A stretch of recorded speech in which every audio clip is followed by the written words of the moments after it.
Hello, good morning. I'm going to have to do this again because something went wrong on the last one. I don't know, it's probably a problem on my end. I'm not hooked up with one's nephew to actually help me with this. He's out and about. Now, I'm going to read something from a book which one's nephew did indeed write, and it's in a book. It's here, it's proof.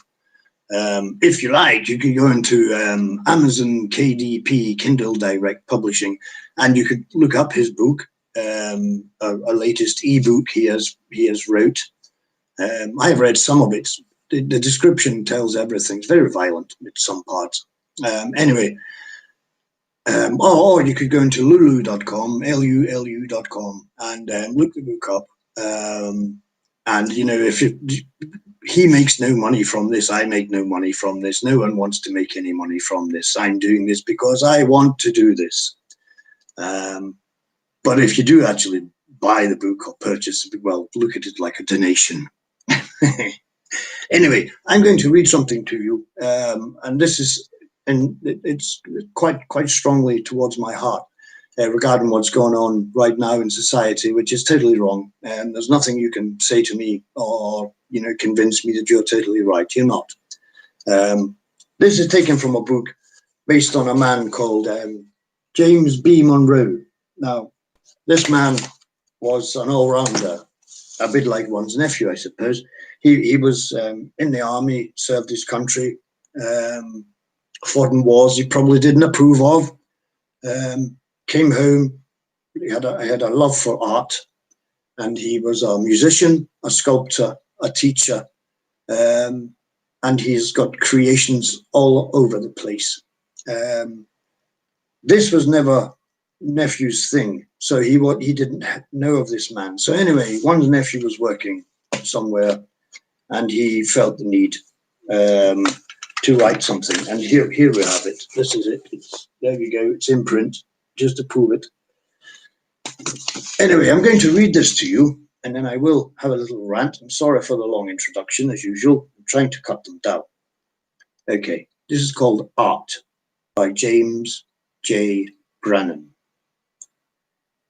We have been asked to write about a form of art. Before I undertake this exercise, I must firstly ask this: what is art? The answer to this question seemed so simple years ago, but now art has changed, moved with the times, and people now have a vast array of ideas as to what is and isn't art. I would have to say that in my view, art is a form of self-expression, the ability to create an object, portrait, or even this written word may be considered art of some description. I have chosen a subject matter which I believe covers many different forms of art. My object, I believe, has the following forms of art to its credit, and the art of sculpture using natural materials, the art of writing, the art of being able to place these words in such a way to give a message which is immortal, the art of being able to build a tangible object to invoke a memory which lasts. But not least, this object tells us of the art of warfare. A strange statement, I know, but a military man would agree, I am sure, that there is indeed the art of warfare. Well, to begin, I was, in the not so distant past, commissioned to restore a monument to its former glory. We were a small but highly efficient team made up of 2 stonemasons and 1 apprentice. This monument is in Glasgow, in the grounds of the Kelvingrove Museum. It is called the Cameronian Monument and was created in the memory of all those very brave and selfless men who laid down their lives in the belief they were defending their country, and indeed making sure we have the lives we do. I do not feel proud. I not only feel proud that I was part of the restoration, but also learned about the history of the Cameronian Rifles Regiment. They were the only regiment who were allowed to bear arms in the church, for one thing, and they, like many other rifle regiments, were involved in countless campaigns all over the world. This bronze cast sculpture was awe-inspiring. Indeed, if you pay close attention to it, The figures are life-sized. There is one man lying dead in the mud and another taking aim with a Bren gun, I believe it's called. Then the most prominent figure is ready to run at the enemy, gun in hand, with a face of unrelenting determination. I really do take my hat off to the men themselves and to the people who made this statue. They obviously did so with feeling, care, and with respect for these fine soldiers. The plinth which supports the statue was clad with Bonaccord granite, and the words had been cut so as to project from the surrounding granite. We had been given the task of removing the granite and then to replace it again to make it secure, as it was beginning to show signs of decay and collapse. Upon removing the cladding, I was given another surprise. The central core of the monument was indeed made from a very good quality limestone. Not only that, but it was indeed carved and lettered the same as the exterior granite. It seemed that as the limestone showed wears over the years, the powers that be had decided to have it rejuvenated with granite. My workmates would chuckle at me simply because every morning I would say "Good morning" to the statue and show respect to those who had fallen so that I could live the way I do. In fact, I must say that when I engaged in the repair of the creation, I could indeed hear the battles as my imagination began to be inspired. To summarise, I think all of the following art forms are involved in the one solitary object: the art of retrieving, then repairing, preparing, the key ingredients namely limestone, granite, and bronze, the art of casting the statue in such detail, dressing the stone and granite, plus the intricate letter cutting involved. Last but not least, the art of putting this together, from the foundations, the building, and finally placing the statue on top for the entire world to behold. To me, this is all art and a fine example of human achievement. Well, everyone's views on art are different, aren't they?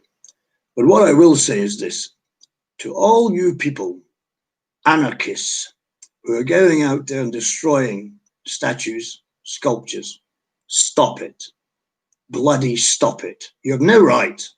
You have no right to decide that after hundreds of years, some statue doesn't belong there anymore. I agree. I see statues and things made for people who I disagree with.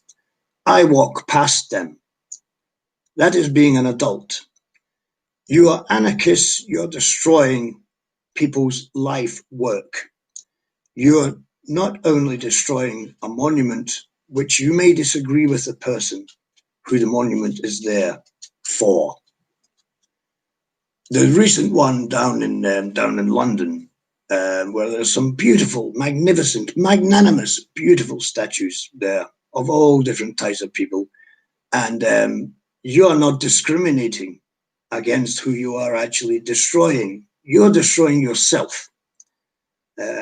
You're losing any respect. You need to grow up. You need to evolve. You need to let your brain evolve. Stop behaving like a total moron.